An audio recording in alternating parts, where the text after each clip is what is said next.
So, ito pa. Ngayon namin sa bahay yung bili namin Nitro Fly ay 7th generation. Box.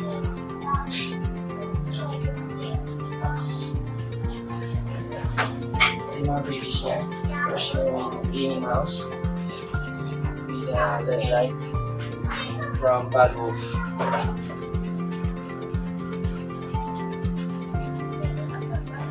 So,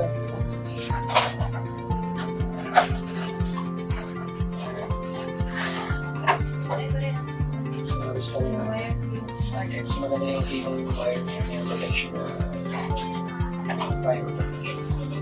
Hindi siya go, hindi siya rubberized. So yung DPI button din siya. DPI button. Hindi lang po. Hindi lang po.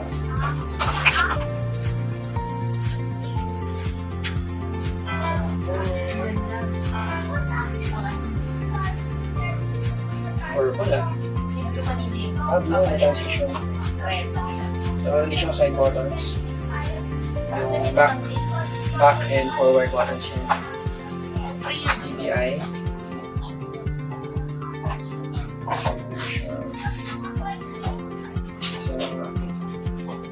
So, yung nagka-transition yung DPI button.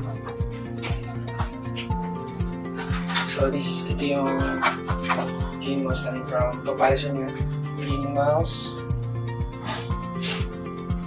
Zeus. Tapos Bad Wolf. So, ito sa Zeus, meron siya DPI button sa bottom. Tapos itong yung transition lighting. Wala siyang button for lighting. Pero meron siya DPI button. So, hindi siya ng difference, pero same feel naman siya. Tapos maliit lang konti itong Bad Wolf. Okay? So, next review namin yung Acer bag. Siya. So, maganda yung gagawa naman. Ano naman siya durable. Ay marami siyang pocket sa loob. Tapos na siya. So, meron siya na dito sa sleeping. So, that's second freebie. Ang third freebie namin, itong mismong foldable table. Ayan, foldable table yan. So, sakit-sakit yung location niya. So, hello? Do you like our new table? Yeah. Yeah? Perfect, right? Yes, okay. So, may mga toys niya. Okay. So now we're going to open again the laptop. The gaming laptop.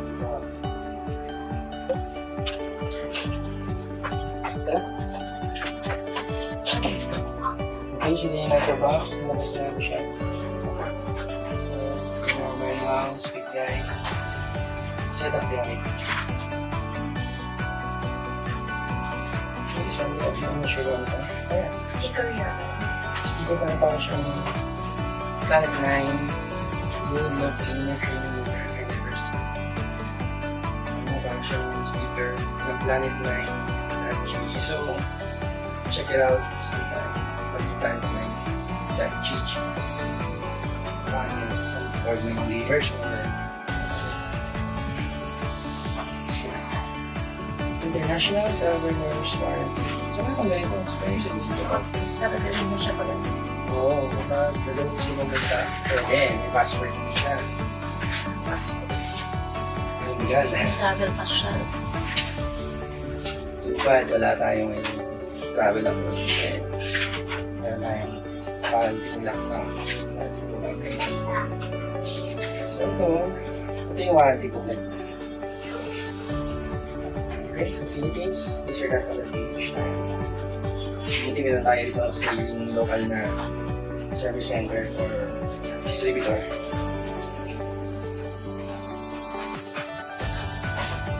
Yung controller. Medyo mataba-taba siya. Compared sa mga normal laptop charging. dahil mas kailangan na mas maraming power, mas stable ng power source. Mas malakas siya. Tingnan ko sa likod. So, same power cable lang, no? Standard yun.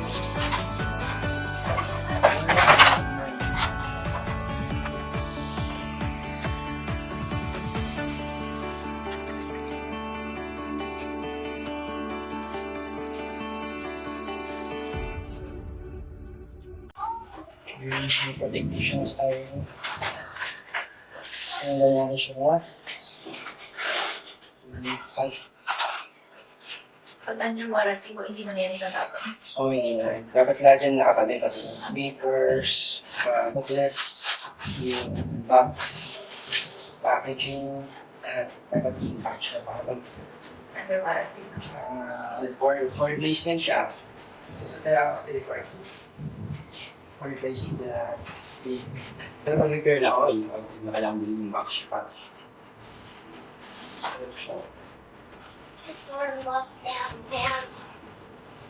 Okay, so ito yung full back view niya.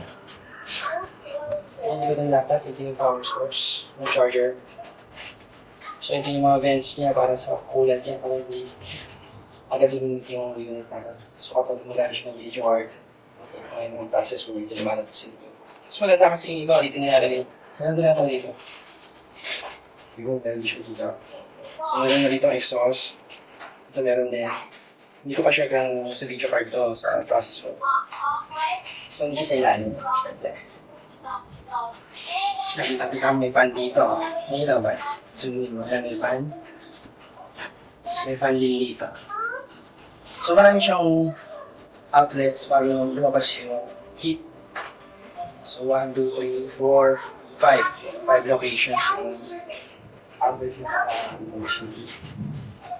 So sabi namin ng technician, okay na daw siya kahit yung aircon. Siya na siya. So may cooling system na siya. Ano size? So ang size ng laptop is 15.6 inches. Micro. So for comparison,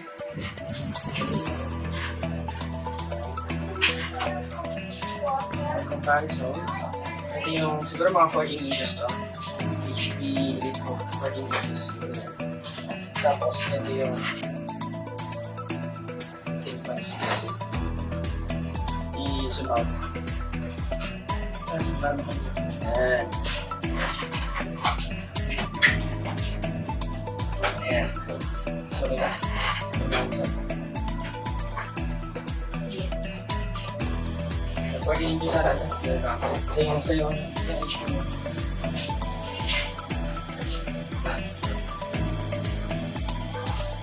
Ito pa sa HP, 15.62 siya. So, parang sila 15.6, pero yung kaka kasi yung kaka ng Nitro 5 mas okay. Pero yung screen niya, parang yung lang 15.6. So, marami yung parang. Okay.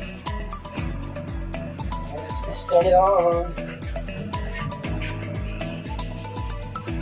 Okay, so another protection.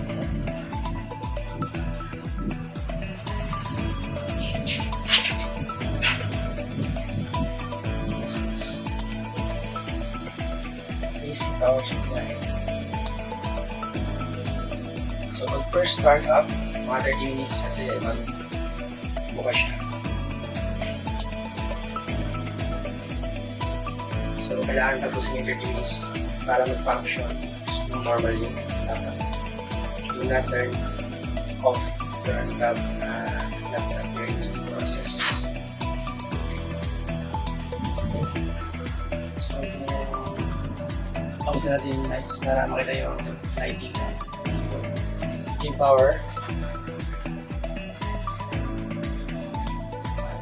Soft touch lang ang na siya. Keyboard.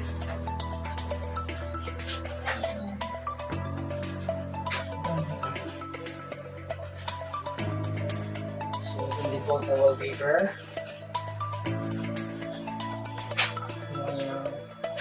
RGB keyboard.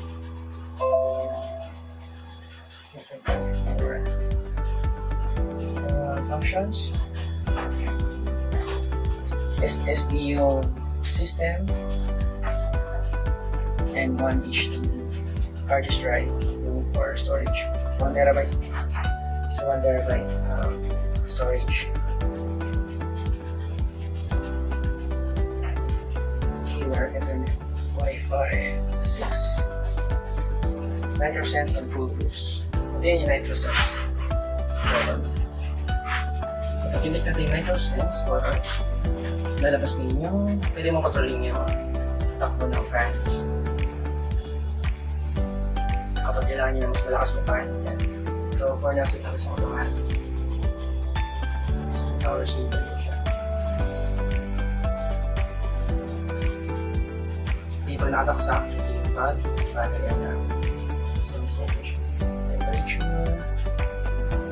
Purchase na release. So, kaya yung max kung nangyari. Ayan. Ready yung sound? Na-activate natin yung max na fan. Tapos para airplane. 5,000 rounds per minute. GPU and CPU nasa around 5,000, 6,000. Automatic lang.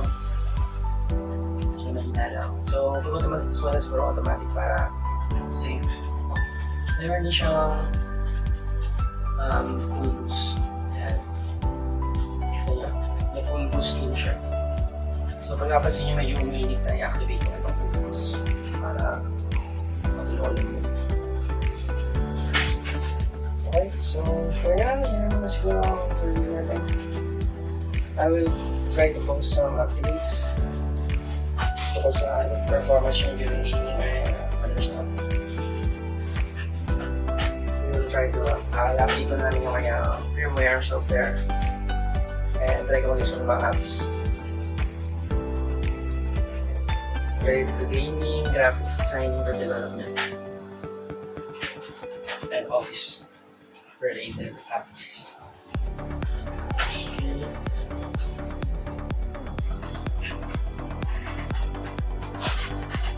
So ito na yung full HD siya. Yan ang refresh rate niya is 144Hz. So mabilis siya ang standard kasi ng mga TV monitor 60.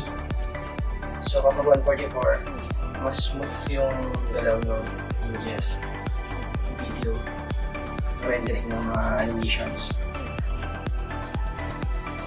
Walang masyadong delay.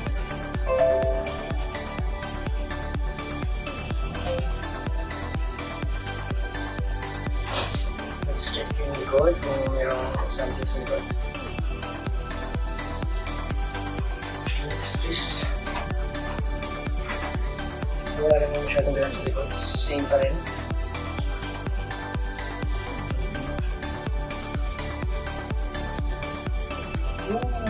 Very masculine yung kanyang features, yung kanyang design. Yung kanyang casing yung very masculine. Maraming mga corners. Medyo bulky siya kasi syempre maraming components yun para sa ibang laptop. Yung hardware yun sa mga kakapal. Video card lang yun, mga kakapal-kapal lang. So, expected natin medyo mas makapal siya para sa normal laptop. So, yung HP laptop. Elite book. Ayan. Comparison ng thickness nila. Okay. Okay, so connect sa Wi-Fi. Dami updates. So yun lagi ang walang step kapag first time bago yung laptop mo. Windows update na. Pero disclaimer lang, kapag na-pirated yung OS mo, huwag mong pag-isipan mag-update kasi baka mag-blue screen ka. Pero pag legit yung OS mo, your license, definitely recommended talaga mag-Windows update ka for security reasons, for efficiency rin laptop.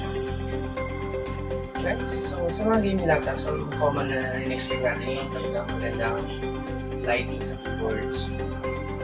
Okay, so dito sa Acer, sa Nitro 5 para makikita nila yung keyboard. So, try natin mag-press ng color design. So, ito yung customization ko kanina. So, para ma-customize ko siya, press lang yung N, called on Nitro Sense mo. Pag na-press mo siya, lalabas ito. So, dito ma-control natin yung fan, yung battery performance, natin yung fan. Sa settings, mga advanced settings, keys, temperature, kailan mawala yung backlight. Ito naman yung sound. Ano yung klase yung gusto mong settings ng sound. So I set it automatic para pag gaming, pag movies, or music production. Finally, dito sa isang button, ito na yung way para makontrol natin yung backlights ng keyboard. So, first thing, yan. So, we can either choose static or dynamic. Breathing. So, let's press spacebar. So, yan yung breathing. Okay. Pag-wave nga, try mo yung wave. Oh, wave. Ayan, bago ng color, parang rainbow. So, pag-zoom, This is a very ibang zoom. parang nag-focus sa center. Shifting. Same lang pero isang kulay. Isang kulay Isang lang. kulay lang. Parang wave din siya pero one color. Sa akin green. Green. Green. Wait, later. Neon. Sa neon. Ito yan yung ano yung stay. Change color. One One lang. color at a time. Pero parang breathing siya pero hindi siya one color at a time. So change color yun yung Christmas lights natin. So parang mas gusto ko yung static. Kasi pwede mo makontrol yung first section ng kulay. Ako lang. Kasi nga, kung hindi lang yung zone 1. Okay? Kung nawala yung zone 1, zone 2,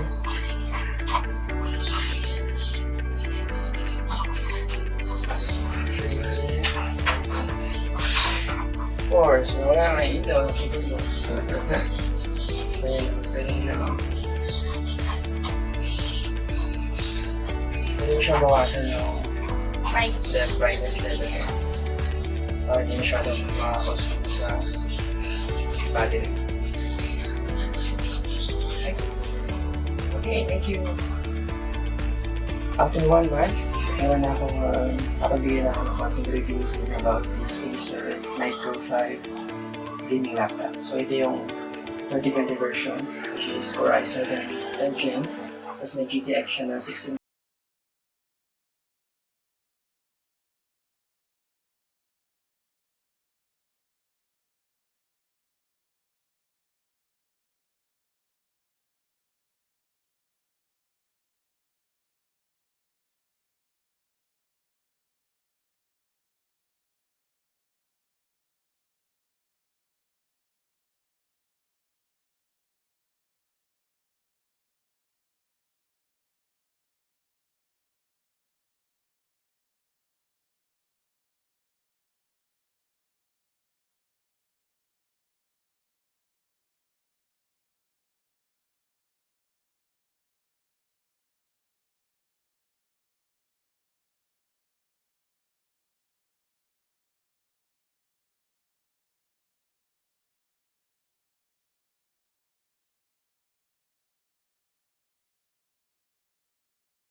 like yung gamit ko sa office na laptop.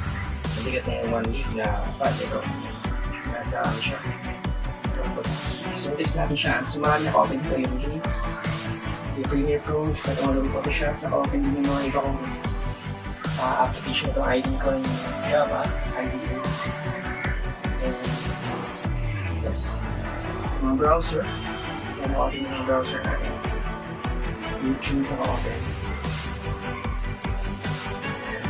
Naka-open natin.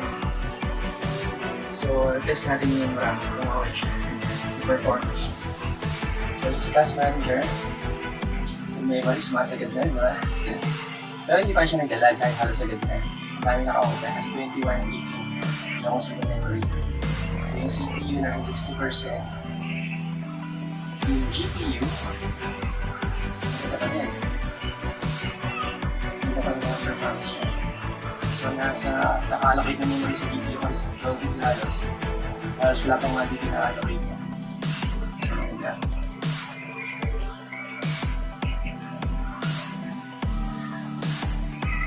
Ito naman yung video card. Nasa 70%. Yung GTX 1650 Ti. So, very manageable pa rin kahit marami nakaka-open apps. So, kita-kita mo yung details talaga ng game na to. Talagang napaka-realistic niya. So, try natin. Play ng games.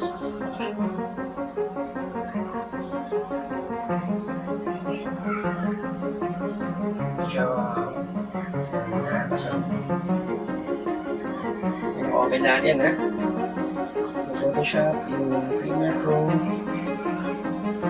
Okay. Mga browser. So, lagyan pa natin Skype.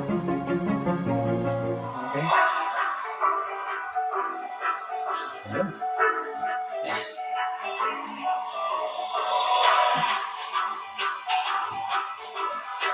Ayan, zoom.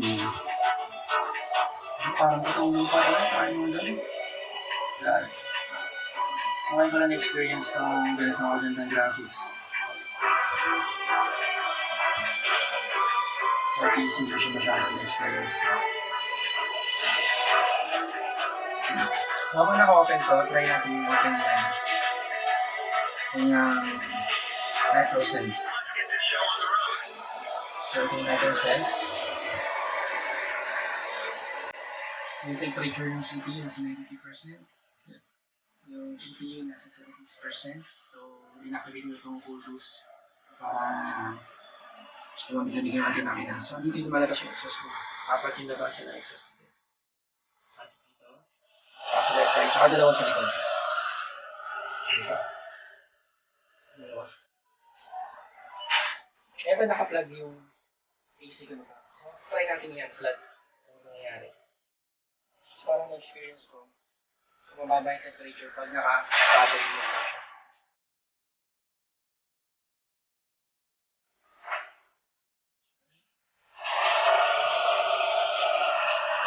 Sorry mga kampi ko na naka-babalan ako na idle lang ako. Ayan, napansin nyo? So, naka-battery mode lang siya. Yung setting ng powers. Sorry. Kung naka-battery mode lang siya, at naka-balance optimize, ang laki ng binababa ng temperature, kung yung binabalance mo, hindi na-affectan masyado yung performance. Hindi mo malala mo performance siya, ganun pa rin. Mabilis pa rin siya. Wala pa rin lag. So, yun naman lang yung transition mo. Yung fan naka-on lang siya. Tapos naka-on. So, may games ako nilalaro or config Photoshop for mga heavy graphics related apps. So, kung nakabuntin nga, ang push natin, kapag naka-battery siya, binabawasan niya yung engine niya, performance para hindi masyadong hingin. Pero hindi mo mahalata sa gameplay niya. Nagalag siya. Check natin yung what? Mahalata.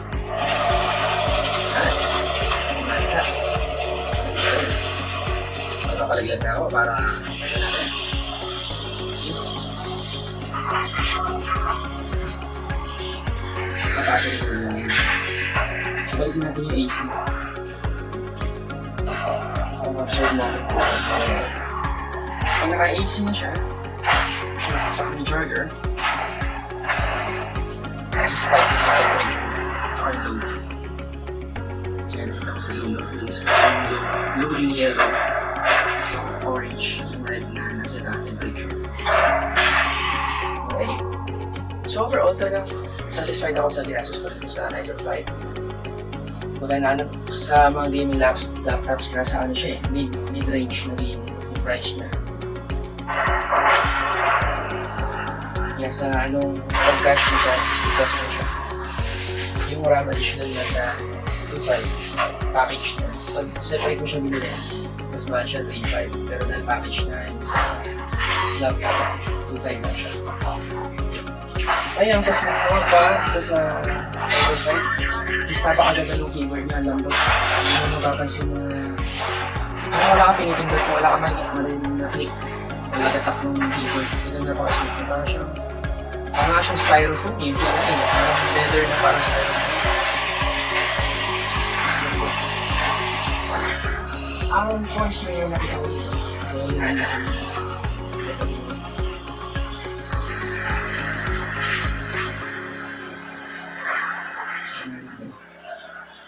Ang cons lang dito sa network file na yung parang hindi maganda ang pagkakadesign is yung ports na nasa right side.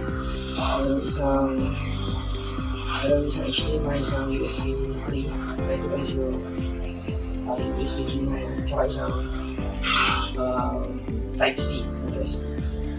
So, hindi siya maganda nasa right side kasi nandito yung mouse natin. Nakapekto yung movement. By the way, nakasaksak na pala yung Photoshop file, nakasaksak na sa external wireless. So, wala tayong na-experience na lag o bumagal o kahit ano pa man. Bilis pa rin nag-open ng file. So, try ko close ha. Ang bilis pa rin nag-open ng file.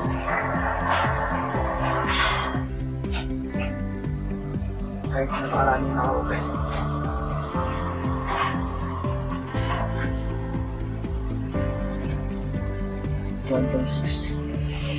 gigabytes in prices.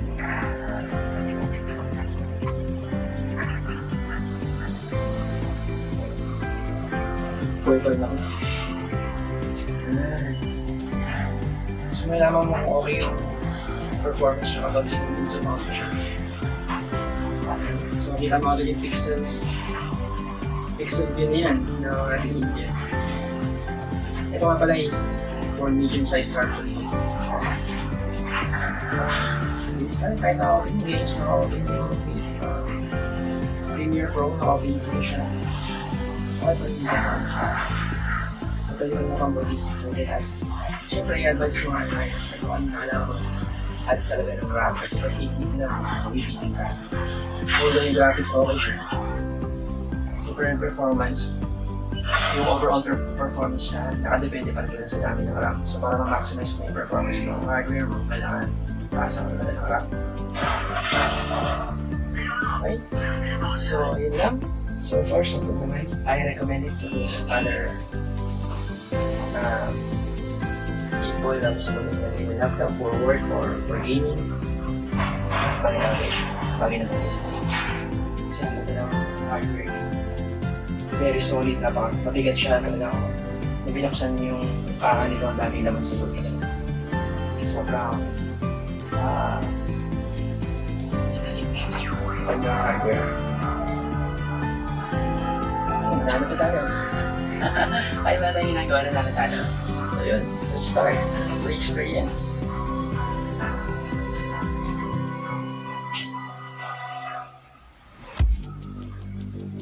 Okay, thank you for watching. See you guys next time.